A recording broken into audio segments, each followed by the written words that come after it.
Hi, everyone. Welcome to Cheese in Depth, and I'm Michael Landis. And today we're really fortunate to have two wonderful friends of mine, Irene and Joan with Effie's Homemade Biscuits. Thank you so much, Michael, and I really appreciate your including us in this webinar. We love what you're doing, so thank you. So yes, we're Joan and Irene from Effie's Homemade. How about we start with the rye cakes with rye? Okay. I'm going to open up our beverages that go with this, Michael. I didn't want to ruin. Starting with the rye cakes is one of the newest products, and it's actually won the most awards. It's won at least 3 Sophies for the cracker category, and it's my favorite. I love this product. We had come out with 3 products, and we decided to do 2 more. One that went more in the cookie direction, which would be the cocoa, and one that was more easily recognized as a cracker. It had a little bit more of a earthy European bread rye flavor. And I love this product. It is probably more of the cracker, identified as a cracker, and I think it's fabulous. One of our favorite pairings of this is with a sharp cheddar, and a tomato type of chutney is fabulous. But why don't you tell us about what you decided to pair it with? Because this is really interesting.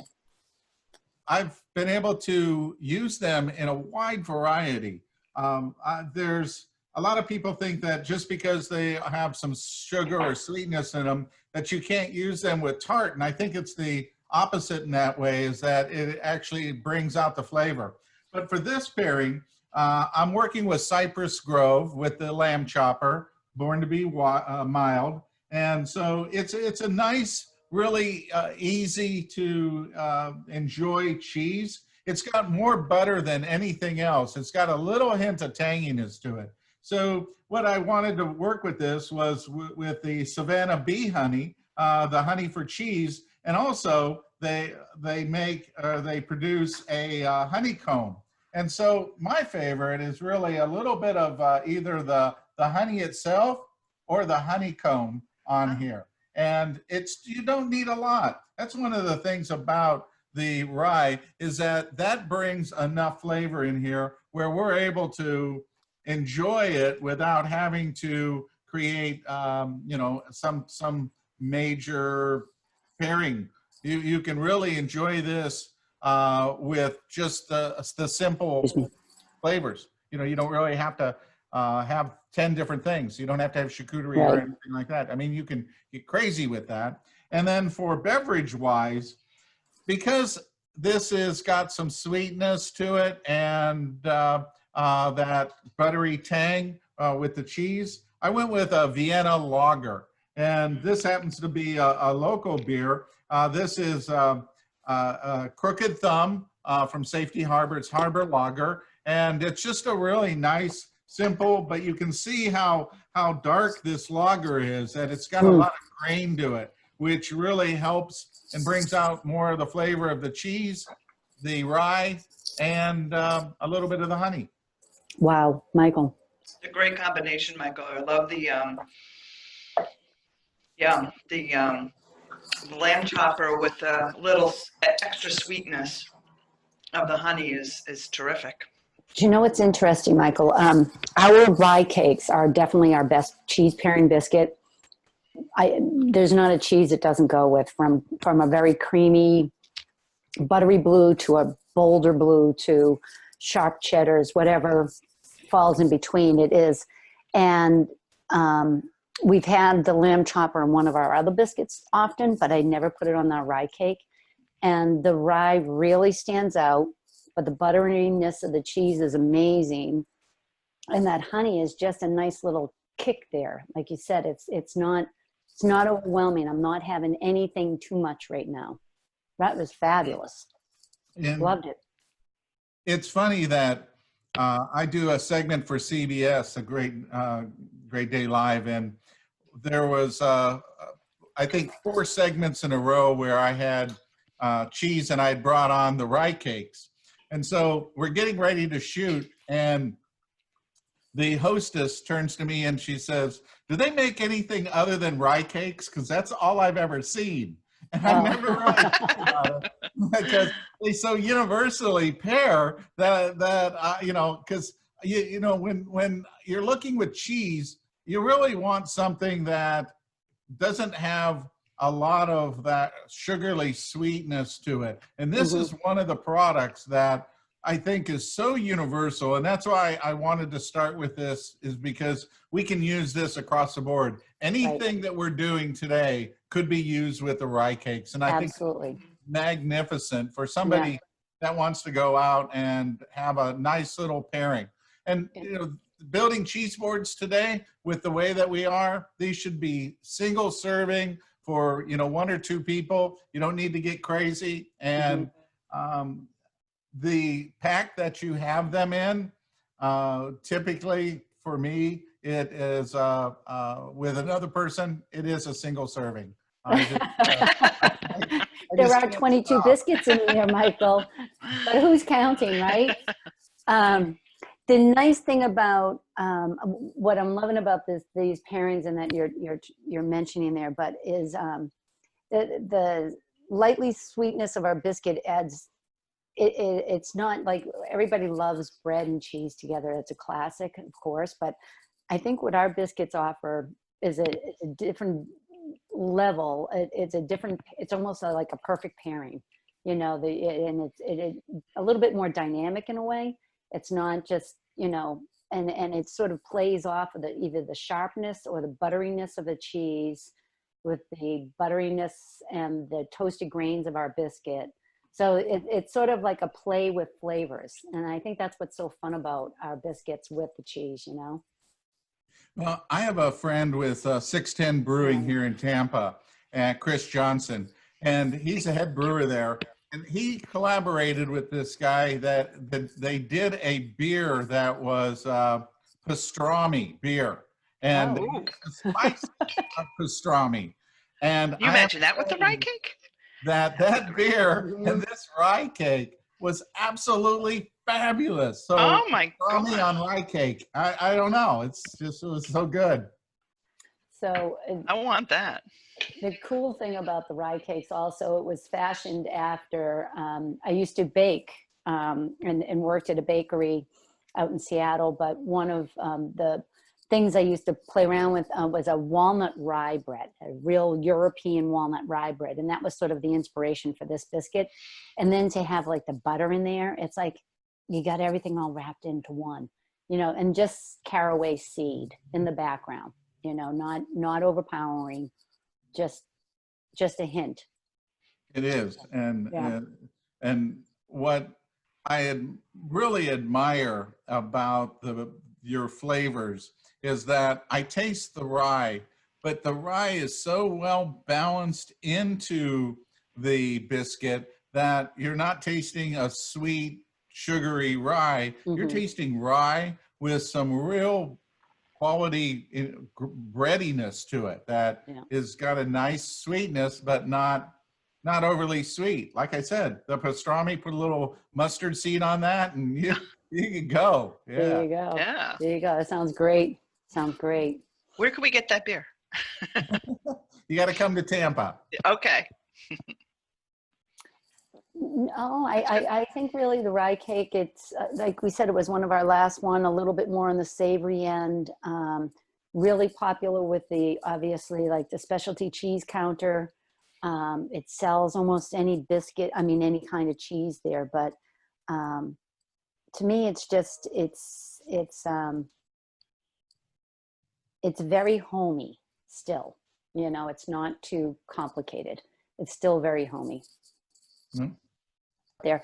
The corn cakes, which are now corn biscuits, were the second product that we came out with. Again, we're using like a stone ground coarse cornmeal, a smaller company. We actually have masa in this biscuit. which is the cornmeal that's been treated with lime that gives it, like you have in corn chips, it gives it a real homey, earthy flavor, balanced with some sweetness, and then a hint of aniseed in the background. And what I fashioned this after is an Italian cookie that I used to make. It was a cornmeal cookie with a little bit of anise in it. And I just love that. It wasn't too overpowering. You got the buttery, you got the crunchiness, and that's where the corn cakes sort of evolved from. So this is our second biscuit, and we love this with goat cheese. It's like the perfect combination. Mm-hmm. It could be a fresh young cheddar. It could be an aged goat cheese. We've done them all with this. We've also done a lot of like mascarpones, and I've also had cheddars on this, but really it works best with the goat cheese, the tanginess and the buttery and the crunchy. It's a perfect combination. A lot of fun that people that we find retailers doing, they'll do a lot of Cinco de Mayo fun parties with it because it plays well with like a pepper jelly, a hot pepper jelly, a chili. Have it with chili as like a sweet cornbread on the side. That works great. Yeah, so this is our crunchy one. I love this one, and I think especially when we did our branding exercise, Irene, I know that a lot of people said, "Oh, it's crunchy. It's great." Mm-hmm. Mm-hmm. And it has a little grit. It finishes with some grit, which is really nice. Just makes them unique. So. When people, meet us at events and they say, "Well, what is this?" And I was just like, "Well, also think of it as if cornbread could be a cookie or a biscuit. That's what you get." Yeah, but with the anise. With a little anise, and people who don't really care for anise even are surprised that it's not, the anise isn't permeating the biscuit. It's not until you actually bite into the seed that you even detect that there's anise. Right.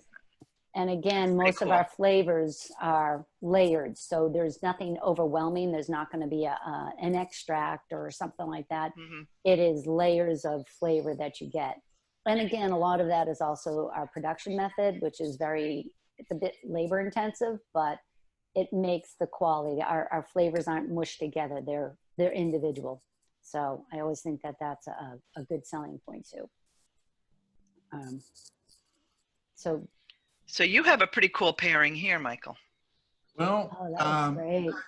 With the Beautiful. Monterey Jack, I just did a feature on Monterey Jack, and I think it's a totally underrated cheese. It is an American original. So this was created by David Jacks in the 1800s. He actually he packaged it, it said Monterey, and his name Jacks on it, and that's where it came from. So it's a really nice buttery cheese. And I think that this is something that works really well with the, flavors of the corn cake. So you think about this, and I thought about this like a corn tortilla, that you get a little shredded cheese, and this Monterey Jack is like a Mexican cheese that you would use. And so I decided to go with the Taste Elevated, and this is the sweet and tangy mustard seed. So the corn, flavor and the mustard seed is really a lot of fun. I really like the way that these come together. That it is, I guess, an adult version of using the biscuits, because it's got so much real intense flavors, but at the same time there's that creaminess and that corn that's in here. I'm from Iowa, so corn to me is like I drive toward it. I love the flavors of that, and so being able to work with that here. And then beer wise, I went with Lagunitas. They're hop stupid, because with the corn and with the sweet and tangy mustard seeds, you got to have something to cut it. And so I needed something with a little bit more oomph, and that's where this hoppy ale comes in. And this hops, if you realize that hops are a lot like herbs. So you get that herb flavor, kind of like, I would say like a cilantro on steroids. You know, so you get like a little taco. You nailed it with the mustard. That is really something. I wouldn't have thought of that. It's wonderful. It is. It is. I loved it. And I like the connection with the Monterey Jack and, you know, like a tortilla. That's great. But it's that tanginess of the Mhm. mustard that's cutting in Mhm. and works so well with the creamy, buttery cheese. And then the crunch of the corn afterwards, the cornmeal. Oh, it's fun. Very fun. There's a fiesta Michael- going on in my mouth. We need to do this more often. Especially No. when we start having beer at 4:45 in the afternoon. It's almost 5 somewhere, right? Almost. It's 5 in Nova Scotia. I worked for a Norwegian cruise line years ago on board their ships, and we did a Mexican Riviera cruise. And I remember every time we stopped in Mazatlan, we couldn't do our dive trips because it wasn't a really suitable location. So we'd venture out, and we used to go to these little mom and pop places, literally on the side of the road. That was, you know, they'd use a Ford hood of a car as their grill. And so they would be cooking over that, and they would do the ground corn tortillas. Mhm. And I have to say that the flavor of that ground tortilla that they did right there had a little bit of sweetness to it. And so when you put all the flavors into it, you were able to get that more of a traditional taco flavor. But this is the real corn. There's Yeah. real corn in here. And Yep. I just love that balance in there with a little bit of, it's like a little bit of a sweet corn. It is. It is. But it's, as Irene said with the cornbread, but it's not there. I don't know. There's something about, but that combination, the mustard, that was brilliant. Yeah. I remember we did see these pairings ahead of time. We're like, mustard? Okay. And we both decided that we weren't going to try anything out until we got here. So it was great. It was great. I can also see the same thing if you were going to do like a pepper jelly with this, because, you know, like Bonnie's Jams does a red pepper jam that has got a lot of enough spices in it that makes it a little hot, which like cornbread in chili, Yep. you know, cools that, would be really magnificent with this cheese, with having, you know, and I love this simplicity. This is Basher's, you know, Wisconsin made. They work with Ellsworth. A good friend of mine, Carrie, sent that to me, and I've been gnawing on that for about a week now. So. Yeah, and you mentioned Bonnie's Jam, and we love Bonnie. She's a dear friend of ours, and we've been pairing a lot of her jams. You know, just about every flavor of her jam will go with one of our biscuits. So Yeah. we were really excited when you mentioned that you use her as well. Yep. We're gonna step up to the black and blue at the end of this. So All right. Oh, right on. Yeah, I love those black. play with that. So anything else you want to say about these magnificent corn cakes? We do, I'll tell you, there's another thing that we do with our biscuits a lot is we do make recipes with them. And so any recipe that you might see for a graham cracker crust, our biscuits grind up and do a fabulous crust as well. And I have to say our corn cake is probably our most versatile and our best in many of these crusts. So say if we do we'll do a lemon tart and we'll do it in a corn cake crust, and then we'll put the blueberries on top, or sometimes Bonnie's Jams for a very easy, almost no bake pie. We also do like cheesecakes with a crust, or any recipe that has sort of a fresh crust in it. Our biscuits make a great substitution. And I think over the years with making so many different recipes, our corn cakes really stand out and do a great job. And it makes a really unique instead of it just being a regular graham cracker, it just adds a little bit more oomph to it. Lots of fun. So I think that's one of our more versatile there. Irene? I'm good. You good? Mm-hmm. Okay. So I'm going to get our next beverage ready. Excuse me. So this is great. I love the pecan. I say pecan. I think Joan says pecan. Boston accent, I suppose. So the pecan is a little bit different from the rest of the products. It's less, I think, flaky, and it has a more of a dense mouthfeel and texture to it. And it actually, what I love about it is it takes a while for the flavors to unfold in your mouth. And it's just like the biscuit that just keeps on giving. It's, you start with the darkness of the whole wheat and the toastiness, and then the pecans kind of kick in and the wildflower honey, and it really just, takes a while for it to, it's meant to be savored and enjoyed, and savored and enjoyed slowly. Mm-hmm. I consider it's interesting how everybody has a different, I don't want to say take, or basically a different take on them. I consider this our homiest biscuit. It's the earthiest because of the whole wheat flour in it, and because of the wildflower honey. It gives it just more of an earthier taste, if that makes sense. And as Irene said, the flavors unravel. Some people always said, oh, it's almost like a graham cracker, but that's because there's whole wheat flour in it. It is what it is. And this biscuit is outrageous with Gouda cheese. You just take any kind of Gouda, especially we do a lot of pairing. We did some earlier, the lamb chopper. The Cypress Grove does really well with it. And I know that in Vermont, it's, not the Harborson. I'm trying to think of the other cheese that we do a lot of pairing with. But if you have sort of the Gouda cheeses, it does well. Cheddar cheeses, it does well.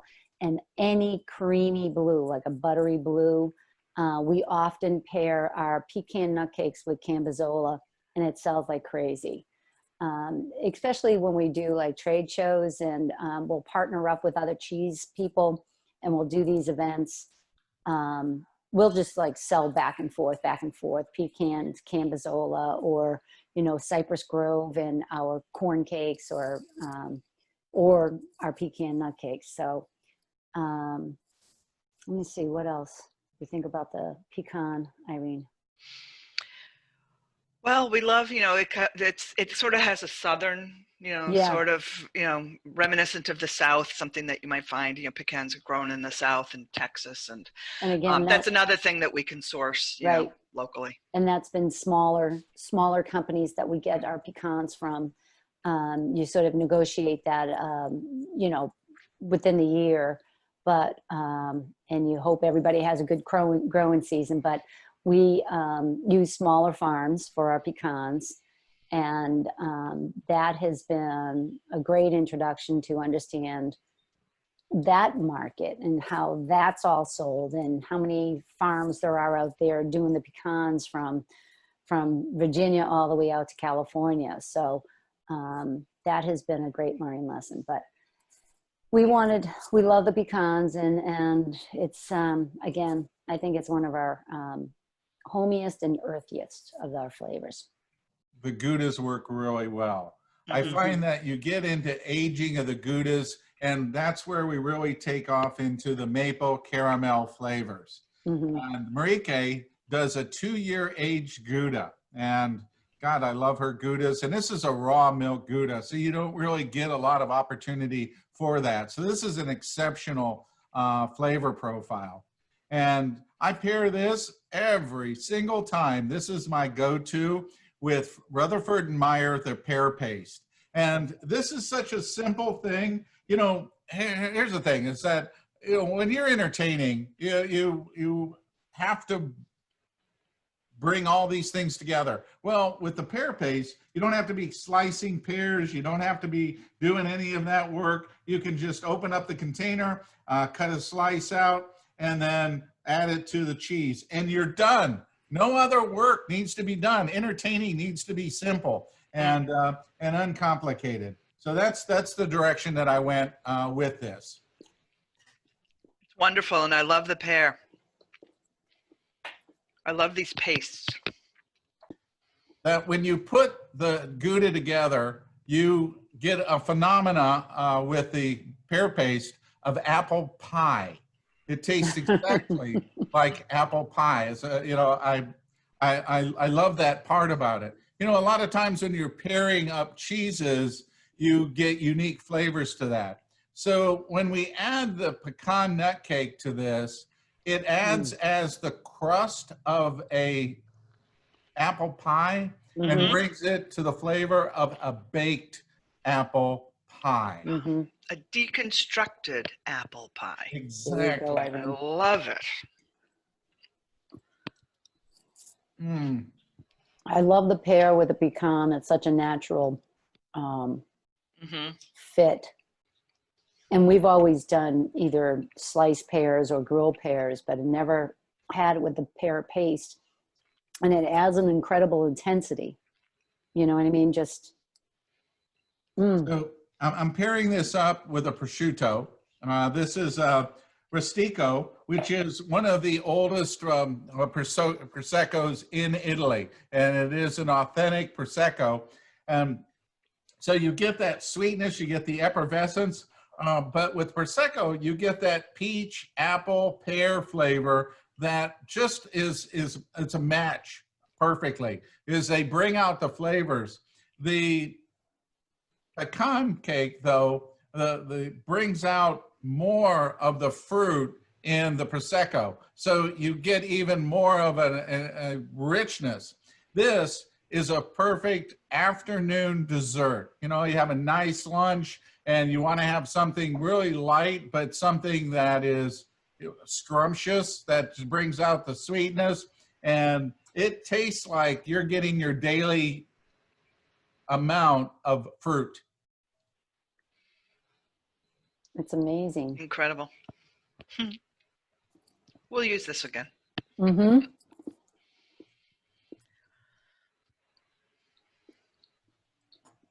This is my favorite. This is my go-to. Yeah. And I think that anybody that's ever met me, and then we've done pairings with Goudas, they know that this is the best thing that you can do with it. Not the only thing, but to me, this is the number one thing that you can do with this pairing. And I just really, I can never say enough about it because I just think it's so simple, so easy, but so rich in flavors. Thank you. Oh, they complement each They other do. so well. The Gouda that we have is not, I wish we could have found that here. We have a nice aged Gouda. I love that with the pecan. There's sort of like the nuttiness all blends together. Whereas the second pairing we have, there was a bit of a contrast and things popped out. This is sort of like all blending lovely together. I love it. It's, you know, it's the nut and then the pear. It's just, like you said, it's like pie. Well, Delish. if you're not able to find the Marieke, which I would say that it is a little harder to find, you can order it direct from them. But a cheese that would be a great, and what I've done before that is a great substitution, is the Beemster 18-month Gouda. That is killer with this as well. So you can't go wrong with the Beemster. You can't go wrong with the Marieke. So you've got two really good solid directions that you could go with this and have a great little simple dessert. But the Rutherford and Meyer, the pear paste, that's what really sets this on that different level of being able to have more of that rich flavor, the sweetness, and that apple pie flavor without getting into the whole thing. look how simple this was. You just literally, you open this up, you slice it, you put it on, and then when you're done, you put it back and you're done with it. You don't have to Clean up. worry about what am I going to do with all the extra apples or pears, or, you know, are they going to last? You know, you don't have to do anything. You just open it and serve it. So you can have this at your convenience anytime, just like just like, you know, your nut cakes. You can open them up and get what you want, do a little dessert, and then put it away. Michael, I was going to say something funny, but are you growing a tail? I wasn't going to say anything. This is terrible. Do you have a golden retriever there? I've been waiting for my dogs to come through and start barking or something. It's a very good dog. Going back and forth. I have 2 rescue golden retrievers. Nice, nice. So they do pretty well. If I put them outside, then they want to be part of it. So they're actually, you know, they were sleeping really well, but you know, there was a little rustle in the kitchen, and so they had to go see whether or not they were going to get cheese. Right. They live on cheese. Right. So I love golden retrievers. You know, they're you know, good companions. We love our dogs. Well entertained. I'm with you as well. My dogs love it when I'm doing R&D. You just put his nose up in the cheese. I know. My dogs take advantage of the fact that flour and oats and all these things are flying all over the floor when I'm, and so they're always hanging out underneath my feet here, like licking up everything. I'm like, go for it, thank you. Yeah, when I was preparing the cheese boards, they were both. They know I'm not that well at keeping things on the table, so they are my floor cleaners, and they make sure that I don't have any cheese left on the floor. There we go. They also, when I am preparing samples and that, they will go into the living room and sit there like statues, knowing that if they sit there and they be really good, they're going to be rewarded. I do. Awesome. So everybody's back to normal now, so I shouldn't be growing a tail again. Okay. All right. Cheers. Cheers. It is. Yeah. Cheers. Thank you. I hope everybody is out there doing this. It's the way to spend a Wednesday evening. Exactly. All right. So are you ready to go into the cocoa cakes? Sure. Sure. All righty. This is fascinating. I can't wait. These are our malted cocoa cakes. And we are now calling the cocoa biscuit. This is sort of the sweeter version of our line, the sweeter end of our line, but it's still not too sweet that you feel like you're having a super chocolatey kind of treat or biscuit. The cocoa cakes, that malt makes it really earthy. It's a beautiful malt syrup that we use, and it makes it very earthy. We use a really great cocoa, excuse me. We're using Guittard, and we tried out, when we were developing this recipe, we probably tried out at least 10 different cocos for the recipe. And the Guittard was sort of that deepest without being overpowering. And it was just a nice balance with what we were doing with the malt. And the toasted coconut is definitely a lot of fun. I think people pick up on that pretty quickly. And there's a nice finish of salt at the end. So again, it's not too sweet to have by itself or topped with a cheese, a jam. We do, and this is something we learned from the gang at Murray's, a creamy blue cheese like a Cambozola. That smeared on our cocoa cakes is to die for, and then add whatever you want on top of it, but whether it's like a blueberry jam or something like that, but just the blue cheese on the cocoa cakes is phenomenal. It's sort of that chocolate blue kind of balance. And we also loved, it makes a really quick dessert. So say if you are entertaining and it's not a really rich dessert, you could have the cocoa cakes with some fresh fruit and either a yogurt or one cheese or a mascarpone. Very simple. It's almost like a deconstructed tart, and it's just a great way to end a dinner. But I know I have a lot of neighbors that call this crack. So that's the other thing. It can be a problem when you open up one of these packages. So, so that's a lot of fun. Irene, is this the cocoa cakes on? You have anything to add? Well, I think just as if you noticed on Michael's photo there, that it's also sprinkled with little turbinado sugar crystals on the top. So you also just get that nice, you get the salt finish, but then you get a nice crystal sugar. Right. And the nice crunch on that. And the crunch, yeah. Yeah, it's a good one. And I was doing, before COVID, when I would have a dinner party, I would serve a dessert cheese board instead of making a dessert. It was just so easy to put out a couple of biscuits and the fruit. I'll definitely use the pear paste the next time, and just take it in another direction. It's a very European tradition to have a cheese course after dinner. And it's really fun. It's really fun. I think you have kind of an interesting, we haven't thought of this pairing.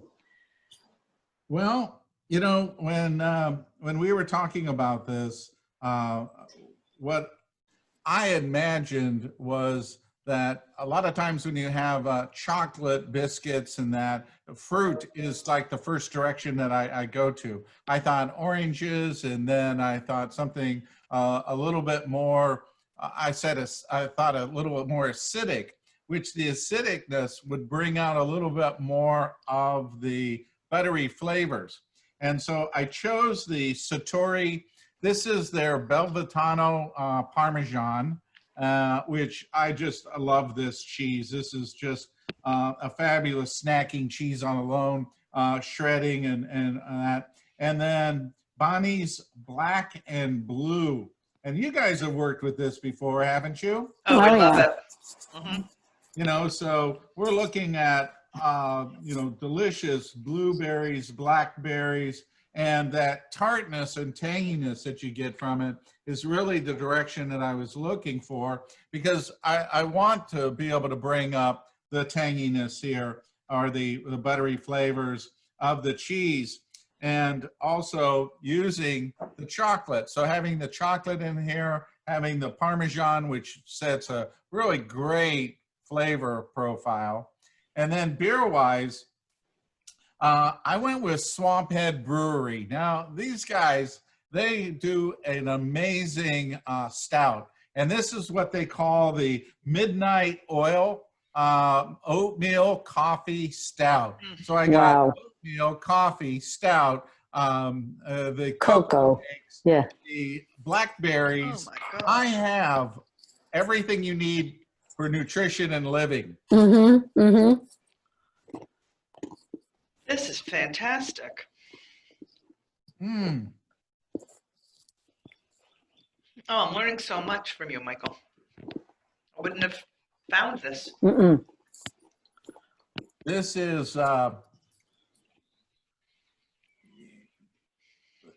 the pinnacle of having the combination of the fruit, of the chocolate, of the cheese, of the stout, the coffee. All these flavors work really well together.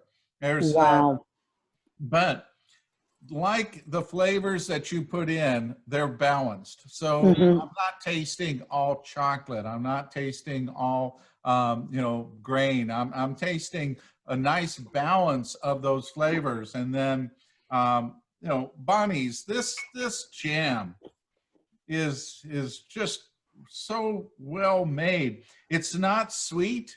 It's got that tanginess to it that you really appreciate. That when you have a blackberry and blueberry, you don't want it to be Welch's grape jelly. You want it to be really fruit forward. And this is all about fruit.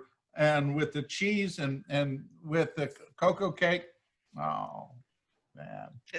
Yeah, well, you know, one of the things we love about Bonnie is that her jams don't have a lot of sugar in it. She really relies on pulling out the natural sugar in her fruit, and she doesn't use a lot of pectin. She uses Doesn't the use natural any. pectins. Oh, Yeah. there's no pectin. No, no Love it. added pectin, No but added the pectin, say from the cores and stuff like that, is what sets things. Yeah. You got it, Michael. Yeah. That was so much fun with the stout. I would never have thought of those two together. You know, this is the new tasting combination. It really, like with the cocoa and the stout and all that kind of stuff. I'm loving it. Well, brewers have It's been a doing nice lingering flavor. Sorry. Mhm. Yeah. And it's brewers have clean. been doing coconut or chocolate stouts for a very long time, and to be able to have an oatmeal chocolate stout with this, it just works really well in the flavors. You really taste the oatmeal sweetness in here. You got the bitterness of the stout with not being overly bitter, and then of course the coffee in this. And you know, that's the thing, is that you could really take this as an after dinner, you know, having a little coffee, having this with the fruit. That in itself, I could have paired this with a coffee drink, or you know, of something of that sort. Even a cold coffee would work magnificently here. But coffee, oatmeal chocolate stout, Stout. it's for me. We'll take it. We'll take it. One that's called, what is it called? Swamp Head? Swamp Head Brewery. Swamp Head And Brewery. these guys, this is their Midnight Oil. Midnight And it oil. looks like midnight oil. So fabulous, fabulous beer. Well, that was a lot of fun. I think that's going to be on our little pairing suggestions as we leave here, Michael. We are going to be stealing some of your great ideas about pairings. This is a lot of fun. It's things I would not have put a Parmesan on our biscuit, our cocoa. No. I mean, what do we know? I mean, we make biscuits, right? But that was phenomenal. I love that. Loved it.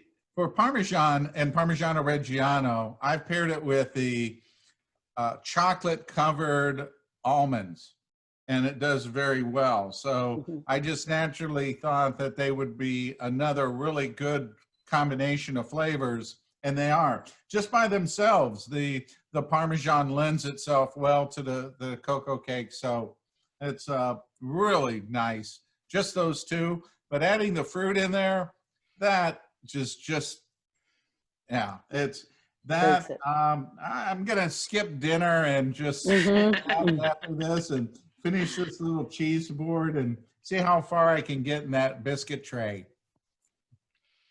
Yeah, as you say, it's great for snacking. It's a really nice, wholesome, simple snack. Yeah. Any time of day. Exactly. This will be our new lunch at Effie's. We probably won't get much done. I wouldn't get much done. Now there's the classic. Now I'm really interested to try what Michael has put together today for us. This has been fabulous. We wouldn't have done half of these things, but we have done a lot of pairing with the oat cake. And as I mentioned before, retailers and cheesemongers were getting back to us. Oh, I pair it with this and I try it with that. But right there is probably the most classic and pure. And when Michael was talking about an apple pie earlier, this to me is the oat cake with a sharp cheddar cheese and a slice of apple in the fall. It's the best snack. It is the best snack. And I don't know if this is New England tradition, Irene, is when they used to serve apple pie with a sharp cheddar cheese on top. Is that, I don't know if that, but I'm not sure if it's New England, but it makes sense. It reminded me a lot of that. It was a great combination. But again, the oat cake is super versatile. If the rye cake is our best cheese pairing biscuit, the oat cake is probably the most versatile of all of our biscuits, and goes with blues to triple creme, bries to sharp cheddars.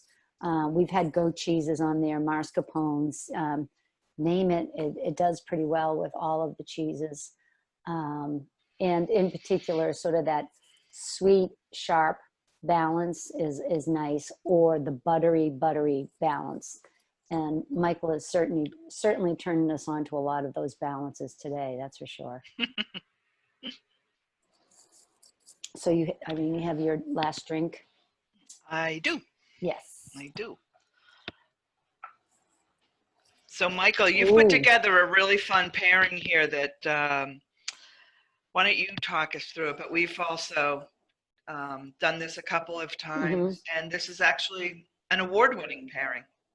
This is an example of that you just can't improve on this style.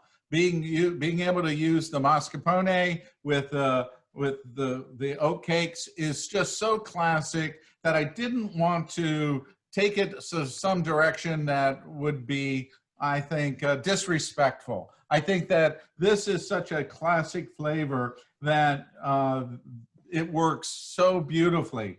And so the direction that I took, staying with you guys in the Northeast with Vermont Creamery, using their very, very decadent mascarpone. And then again, another Vermont product. This is the Fat Toad. I love these guys. This is the caramel vanilla bean. And, when you're working with something like this, it's just so fun to be able to add something that, again, takes it another direction.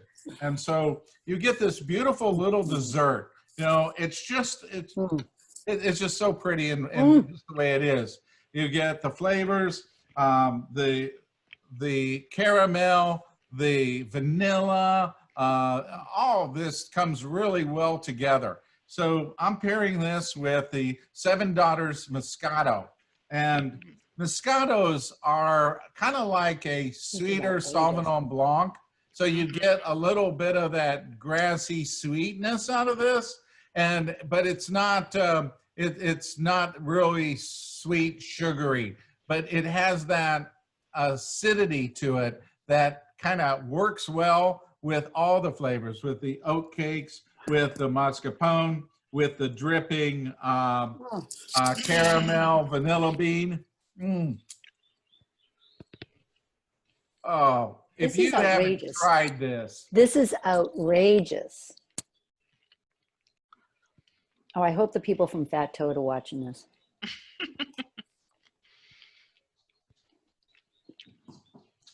This is like an ice cream sundae without the ice cream. But the goat caramel gives it another. Yeah, it takes it in another direction. It does. It's not like this. It's given it another flavor that's really phenomenal. Well, I think truth be told, we didn't have the vanilla bean up here, so we're doing it with cinnamon, Fat Toad cinnamon caramel, and that's a winner too. I'm very fortunate that Fat Toad Farm is a sponsor, so they had sent me an entire line of them, so I was able to pick anything that I wanted from that. And another direction I was going to go was with the cold coffee.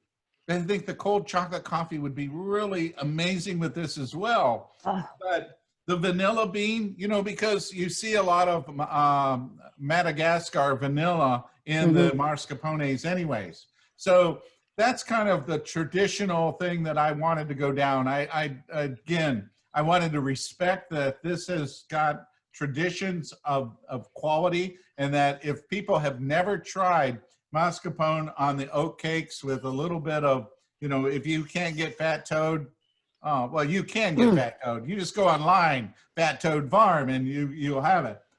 But and they're little. They're only 2 ounces. So, and this thing's gonna last me like 4 years. It's so rich. Well, we go through this pretty quickly. I'll tell you. We got the big one here, and it's goat's milk caramel. I mean, I think that is just ingenious. And what a labor of love too. They're obviously dedicated small producers, and I like their story too. They started out as homesteading. Oh, Yeah, and Oh. they were raising goats, and then they hit upon this recipe and this product idea, and they put all of their attention and switched over to making this product, and now they're buying their goat's milk from local farmers. So they're pretty cool. Yeah. Well, it's funny that on Friday I'm doing this with Mary Quick from England, and one of the pairings that she said is, she says, "Oh, I don't know if you can get it, but I have this Fat Toad Farm caramel." I'm like, "Yeah, I can get it. We'll do that. I have a connection." I got a connection. But the thing is that with this, you can take this any direction that you want. You can make this, you can put fruit in here. You could use the black and blue. The black and blue would be amazing with this as well. So there's so much diversity that you could literally, I don't think it would be impossible to be that crazy to say that you could do this every single week, 1 day a week, 52 weeks, and have a different dessert each time, using mascarpone, using the oat cake, and then using a different spread or topping. Right. Yep, for sure. I see apple butter with it. I see pumpkin butter, cranberry chutney or something like that. Give you the tang. Yeah, that was phenomenal, Michael. Love that. Well, yesterday I was considering using the Taste Elevated candied oranges and rosemary. And again, I think that would be just another direction to be able to go in. That would just be so much fun. So, we have a lot of options with this, and your oat cakes are, my staple. They are the base of any simple, entertaining dessert. I'm not going to spend hours baking when you've already done all the hard work. Thank you. Yeah. And my dogs appreciate it too. All right. Well,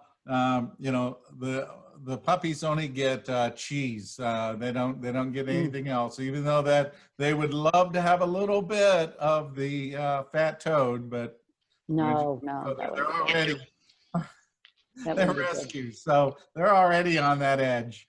Yeah. So what do you think of the Moscato? This was delish. It's to me, I know you're saying it's a little acidic. I have mine is a little not so much, and there's a lot of fruit in there. A lot of fruit. I'm loving it. It reminds me of something else. What is it? Almost like a sparkling cider. Yeah. Yeah. It's without the effervescence. Well, it started out effervescent, but I poured it earlier, so it lost some. Sorry. Truth be known, I don't want to. There was some effervescence in it. Got it. Okay. Whoops. Sorry. Yeah, I think that this would be a great, simple, easy dessert for anybody that wants to elevate their dessert, but also at the same point, take advantage of the hard work that you've done and making a simple dessert that I just can't imagine that everybody just wouldn't love. Yeah. It's just that good. I agree. Thank you, That's Michael. terrific. Thank you for bringing that forward. That was huge. Yeah. That's my pleasure. Can we do this again? Absolutely. Well, I want to hear Mary on Friday night. Is that Friday night she's going to be here? Actually, it's Friday at 10 a.m. Oh, okay. Because of the time change that they have, we have to do it in the morning, but it'll be recorded like ours. So you will be able to watch it, at another time shifting. So it'll be on YouTube, Michael Landis Cheese. And so you'll be able to see that. I got Mary and Poppy, so it'll be really fun and entertaining with Mary, because Mary is very entertaining. So. Right. Yeah. Right. She's great. Yeah. I mean, you're tasting cheddar from cheddar. You're tasting the real cheddar. This is beautiful cheeses. Yeah. nice. Great. We're learning so much from you, Michael. This has been phenomenal. It's really been great. And to pair it with the beverages too, and it makes a huge difference. beverage pairing brings some flavors together. And my guideline that I always tell people when they are pairing something up, especially the first time, if they've never paired something up, you know, start with something that you already know and love. So if you have a wine or a beer that you just love and it's the same style, in other words, I did the hop stupid. So, you know, you could pick up an IPA. So if you're a big IPA fan, pick up your favorite and then try it. So if it doesn't work out perfectly, you still got a great beer. Yeah. Yeah. Yeah. This is true. Yeah. You know, That's very sage advice. and the other thing is that when you start with oat There you cake, go. you're just not going to go wrong no matter what you do. Sounds good. Agree. Yeah.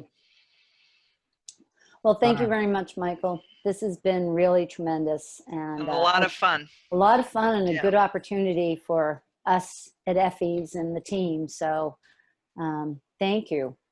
Well, I can always tell that when it's going really well that we're pushing you know, I think we're at about an hour or something now. So you know, that's great. I really like that. So we're having a good party. We're having a good party. Our Wednesday night now it's after 5, so we can. Okay. So before we run off, is there anything that you would like to say? You know, we love what we do, Yeah. and we love. I say a lot of times, I never get tired of the look of like delight when somebody takes a first bite of one of our biscuits. And we meet a lot of people at these events, and when they approach us, they're kind of confused a little bit, like, "Oh, what is this?" And we'll just say, "You just have to try it. You tell me. Is it a cookie? Is it a cracker? Just try it. You tell me." And they'll take a bite and they'll like, "Oh my gosh, this is delicious." And it's just, I love it. I still love it. And so any opportunity that we get out, especially these days, you know, we're not out in public so much, and I can't wait until we can do that again in person. I want to just add our gratitude to the people that support us, and whether it's a retailer or distributors that purchase our product, but then ultimately the consumer.